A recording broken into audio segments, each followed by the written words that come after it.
Hi, Alison. Thanks so much for joining us today. It's wonderful to have you here so that we can talk about Women's Health Week and how it relates to breastfeeding. I'm Naomi Hull and I'm the Senior Manager for Breastfeeding Information and Research at the Australian Breastfeeding Association, and I'm also a volunteer breastfeeding counsellor. Alison, would you mind telling us a little bit about yourself? Yep. I'm Dr. Alison Stacey and I'm a general practitioner and lactation consultant. Awesome. It's really good to have you here. So you might be wondering why we're talking about Women's Health Week. Women's Health Week is a nationwide campaign of events and online activities all centred on improving women's health and helping you to make healthier choices, whether you are currently pregnant, planning a pregnancy, or maybe you're on the verge of weaning your baby. This video is for you. Even if you're a health professional that works with mothers and babies, this video is also for you. Here at ABA, we know that around 95% of women start breastfeeding with the plan to continue for as long as possible. However, this isn't always the reality. Sadly, a lack of timely support and accurate information can make it feel impossible to continue breastfeeding. And we're really aware of that. So please know that ABA is here for you whenever you need a listening ear or someone to help you sort through what is happening for you.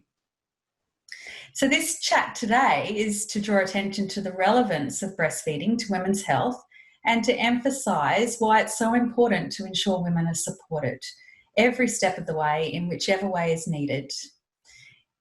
If this does raise any strong feelings for you around your own journey, please know that we're here and available. We have breastfeeding counsellors ready to talk to you on our helpline if you would like to discuss or debrief with a trained breastfeeding counsellor. The number to call is 1800 686 268. So we know that the World Health Organization recommends that babies are exclusively breastfed for at least 6 months, and then solids are usually introduced after that time alongside with breastfeeding, and breastfeeding is recommended to continue for up to 2 years and beyond. So we commonly hear about how important breastfeeding is for babies, but let's talk today about why it's so important for their mum. So Alison, being a GP, you would see the impact of chronic illnesses and other conditions down the track. And of course, there are usually many potential causes and factors, but it can be helpful to understand the role breastfeeding plays in our physiology. In Australia, like I said earlier, 95% of women do start breastfeeding. So why don't we start with the importance of those early breastfeeds, if you could tell us a bit about that. Sure. So breastfeeding is really part of the reproductive cycle for women. During pregnancy, the breasts are preparing to breastfeed. Some women notice that they have some colostrum or the early milk, even in the later stages of pregnancy. Following the birth of the baby, the placenta detaches, and this is what triggers the hormonal cascade that leads to the production of mature milk, or the milk coming in. When the baby attaches to the breast, that sort of suckling action triggers the release of a hormone called oxytocin. So oxytocin causes the milk cells around the milk ducts to contract, pushes the milk down through the ducts and out so the baby can get it. Oxytocin also causes contraction of the muscles around the uterus. So, and that's actually part of labour and birthing, but it's also important after birth, because with every breastfeed, the mum gets a surge of oxytocin, which helps the uterus to contract. So this reduces the amount of blood loss after having the baby, and it helps the uterus or the womb to come back to its pre-pregnancy state as well. The role of breastfeeding in the reproductive cycle doesn't end there. Breastfeeding works as a method of birth control. It's like nature's family planning. It's been actually researched and studied, and it's known as the lactational amenorrhea method, or LAM. So if a woman is fully breastfeeding, the baby's less than 6 months and she hasn't had her period back yet, then her chances of becoming pregnant are around 2%. So it's pretty good, and it's really comparable with many of the other sort of contraceptives that we use, like the pill and IUDs and things like that. Yeah. So this is a way of the woman's body being able to recuperate from the birth before the next pregnancy, and it also helps the woman to improve and maintain her iron stores, because she's not losing blood through her period each month. So it's quite an interesting phenomenon there. If you're a bit of a science buff and you're thinking, how does this work on the hormonal level? It's thought that breastfeeding inhibits the pulsatile release of GnRH, or gonadotrophin-releasing hormone. So it's this pulsatile, the up and down, that's required for ovulation. When a woman's breastfeeding, there are other hormonal changes as well. So one of these is lower levels of estrogen. And it's thought that this plays a role in some of the other really interesting associations that we see with breastfeeding in the research. So, for instance, women who breastfeed are less likely to have a condition known as endometriosis. Endometriosis is a notoriously painful condition. It can make it harder to get pregnant. And we know it often takes years for women to get that definite diagnosis and a management plan. So it really impacts on women's quality of life in many ways. So the research suggests that breastfeeding for a cumulative period of 36 months, so that might be 3 children for about a year each, or maybe 2 children for 18 months each, actually reduces your chances of getting endometriosis by 40%, which is a pretty good number. That's yeah. Another thing that we see with breastfeeding is it's associated with lower rates of various cancers, so particularly ovarian cancer, endometrial cancer and breast cancer. The research suggests that breastfeeding for more than 12 months reduces the risk of breast cancer by about 26% compared to women who haven't breastfed. That's a reasonable amount. It certainly is, yeah. And when we look at the research in a little bit more detail, the impact of breastfeeding seems to be particularly protective for what we call triple negative cancers. So triple negative breast cancers means that these cancers don't have estrogen, progesterone or HER2 receptors.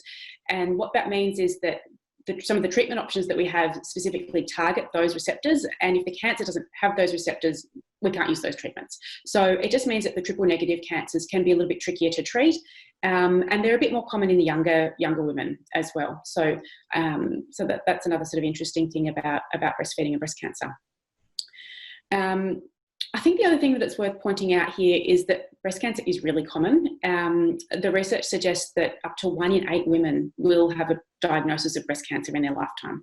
Mm-hmm. So there are clearly other things involved more than just breastfeeding or not breastfeeding in breast cancer. And look, we know that there are lots of women who've breastfed who get breast cancer, and there are women who are currently breastfeeding when they get their diagnosis. So it's, breastfeeding is not the be all and end all in terms of reducing breast cancer rates. But I think the flip side of it affecting so many women is that even if more women, the flip side is because it affects so many women, even a small reduction in the percentage rates of breast cancer, it translates to lots of women who then don't have to have breast cancer as part of their story, if that's absolutely. It really shows that ensuring appropriate support and information for women to be able to breastfeed for as long as they wish is crucial and quite relevant even for our bean counters in Canberra. I've seen some research from Dr. Melissa Bartik and her team in the United States that says that over 3,000 lives could be saved if breastfeeding was better supported.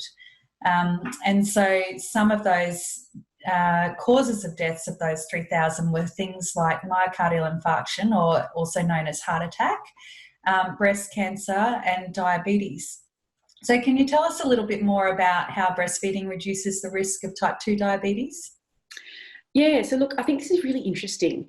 We know that during pregnancy, the body is trying to increase nutrient stores, so to nurture the baby both before birth and after birth. And this is a time of insulin resistance, which is why we sometimes see conditions like gestational diabetes. Breastfeeding, it seems to flick the switch and do the opposite. So when a woman's breastfeeding, it seems that her body is more insulin sensitive. And certainly the research tells us that women who breastfeed are less likely to develop type 2 diabetes than mothers who don't breastfeed. So that's a really important thing to know. When we look at the metabolic actions of breastfeeding, what we see is that it mobilises the fat stores in the production of breast milk. So fat stores are laid down in pregnancy and then mobilised for use in producing milk afterwards. And particularly the breastfeeding seems to draw on the visceral fat. So this is the adipose tissue or fat tissue in the abdominal cavity around the organs. And this type of fat is more metabolically active. So this is why health professionals look at things like the waist-hip ratio. You may have had that measured if you've had a health check, that sort of thing. And look, I think it's important to point out that it's not about the overall size of a person's body, because people come in all sorts of different sizes. But what we're looking at is sort of the particular distribution of this type of fat, which is not very good for your health down the track, but is particularly mobilised in breastfeeding. So breastfeeding for more than 3 months reduces the amount of visceral fat. And this is thought to be the reason that breastfeeding seems to reduce the number of people with a metabolic syndrome, to reduce hyperlipidemia, or that's like high cholesterol. And breastfeeding also has a positive impact on blood pressure. And then when you put all these things together, less diabetes, less high cholesterol, less high blood pressure, what you see is less cardiovascular disease. So that's your heart attacks and things like that. Particularly, this is seen more in the research in younger women.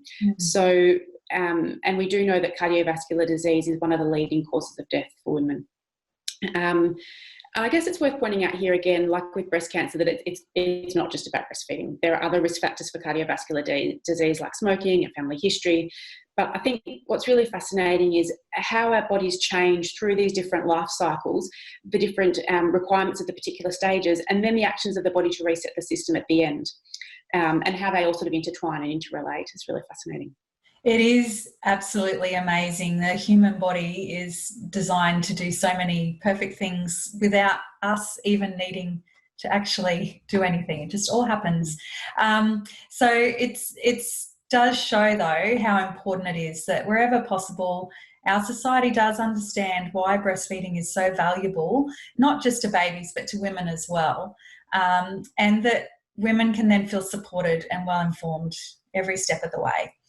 So if you would like a bit more information, check out the links in this post, or if you'd like to chat to one of our breastfeeding counsellors, you can call the National Breastfeeding Helpline. I'll give you the number again. It's 1-800-686-268. Or you could even check out our live chat if you prefer chatting on the computer or on your phone. And that's usually in the evenings from 8 to 10 p.m. Australian Eastern Standard Time. You can find that on our website at www.breastfeeding.asn.au. There's a little box down the bottom right-hand corner. So thank you once again, Alison, for joining us. It's been fantastic hearing a bit of insight into why breastfeeding is important for women's health as well as babies. We really appreciate your time and your expertise. So, yeah, thank you very much. Yeah, thanks, Naomi. It's been lovely to chat. It's an area of passion of mine, so always happy to talk about it. Awesome. Thanks so much, Alison. Thank you.